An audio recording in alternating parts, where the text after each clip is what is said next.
In 2 Kings chapter 6, we read of the prophet Elisha, an incident in which the king of Israel is passing by upon the wall. In 2 Kings chapter 6, beginning in verse 26, we read, "And as the king of Israel was passing by upon the wall, there cried a woman unto him, saying, Help, my lord, O king. And he said, If the Lord do not help thee, whence shall I help thee? Out of the barn floor, or out of the winepress? And the king said unto her, What aileth thee? And she answered, This woman said unto me, Give thy son, that we may eat him today, and we will eat my son tomorrow. So we boiled my son, and did eat him. And I said unto her on the next day, Give thy son, that we may eat him. And she hath hid her son. And it came to pass, when the king heard the words of the woman, that he rent his clothes, and he passed by upon the wall. And the people looked, and behold, he had sackcloth within upon his flesh. Then he said, God do so and more also to me, if the head of Elisha, the son of Shaphat, shall stand on him this day. 2 Kings chapter 6, verses 26 through 31. So let's see if we can possibly figure out, by looking at the stars, what this passage from 2 Kings could be talking about. We see that the king of Israel is going along the wall, okay? And a woman cries out to him. Now, we've seen that often in star myths, the woman is the constellation Virgo. And I would submit that this is describing a time when Virgo is very close to the horizon, probably sinking down in the west, getting ready to go underneath the horizon. That's on the wall. And the king, who's above the woman looking down, is almost certainly the constellation Boötes, who's paired with Virgo in numerous star myths around the world. We've seen that. You can take a look at some of the blog posts that I have discussed that in the past with some Norse myths, some Native American myths. But Boötes, the herdsman, happens to have the constellation of the Northern Crown right next to him. That's probably the king of Israel. And going along the wall, we're talking about a time when the constellations are right there by the horizon. Figuratively speaking, it looks like a wall. Now, this part about the king becoming so upset that he declares that he swears this oath that he's going to take the head off the prophet Elisha. This is a really helpful clue to determining right over here on the eastern horizon, as these two constellations are sinking down in the west, we have the constellation of Aquarius rising in the east. And the way Aquarius rises, his head is actually at the front, or the trailing edge actually of the constellation. So it looks like his head is actually cut off when he's rising, because he basically rises feet first. So the trailing edge of the constellation on the left side, as we're looking at it from the northern hemisphere, is the head of the constellation Aquarius. And that's what this passage, I believe, is talking about. So we'll just let that run for a few more seconds so you can see Aquarius rising basically feet first. And this passage, the reason I started with this is a little more obscure passage.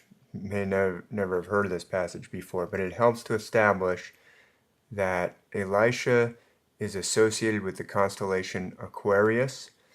And the argument is basically, when the king and the woman are sinking down and therefore are situated on the wall, on the other side of the horizon in the east, Aquarius is rising, head down, so his head is not on his shoulders, which is what you see in verse 31. And that's going to, well, there you can see Virgo and Boötes over there in the west sinking down. Once we've established that, now we're going to go to a little more famous passage about Elisha, where we're really going to prove beyond a doubt that he is associated with Aquarius. So this is the probably most famous episode in the life of Elisha, and I'm just going to quickly read it to you from 2 Kings chapter 2. This is the part where he sends, he calls down two bears to tear these young boys apart. But I'm going to start a little earlier in the, just before this, in the same passage. This is all together.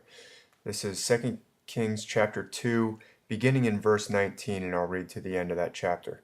2 Kings 2:19, and the men of the city said unto Elisha, Behold, I pray thee, the situation of this city is pleasant, as my Lord seeth, but the water is not, and the ground barren. Okay, we need water. Aquarius is the water bearer. We just saw that Elisha is associated with Aquarius from the last passage that we just looked at. The water is not, and the ground barren. Verse 20, and he said, talking about Elisha now, and Elisha said, Bring me a new cruse, and put salt therein. And they brought it to him. And he went forth unto the spring of the waters, and cast the salt in there, and said, Thus saith the Lord, I have healed these waters. There shall not be from thence any more death or barren land. So the waters were healed unto this day, according to the saying of Elisha, which he spake. And he went up from thence unto Bethel. And as he was going up by the way, there came forth little children out of the city, and mocked him, and said unto him, Go up, thou bald head, go up, thou bald head. And he turned back, and looked on them, and cursed them in the name of the Lord. And there came forth two she-bears out of the wood, and tare 42 children of them. And he went from thence to Mount Carmel, and from thence he returned to Samaria. Okay, so what's going on here? We've established that Elisha is associated with the sign of Aquarius. And Aquarius is actually located on the zodiac wheel on the upward path. The way, when they say the way, that's the road. And as he's going up towards Bethel, some children come out of the city. They begin to mock him. They say, Go up, thou bald head. Okay, so there's his bald head. Now notice he has to turn back to send the bears. He turns back to look at them and then sends the bears to tear them. And he's actually looking over his shoulder in the direction towards Virgo, and actually in between Aquarius and Virgo, the zodiac sign that's associated with the two bears is Cancer, the crab. And it's associated with Ursa Major, which is, the Big Dipper is part of Ursa Major, the Great Bear, and Ursa Minor, the Little Dipper. And those are the two she-bears that are mentioned in this passage that come and tear the youths.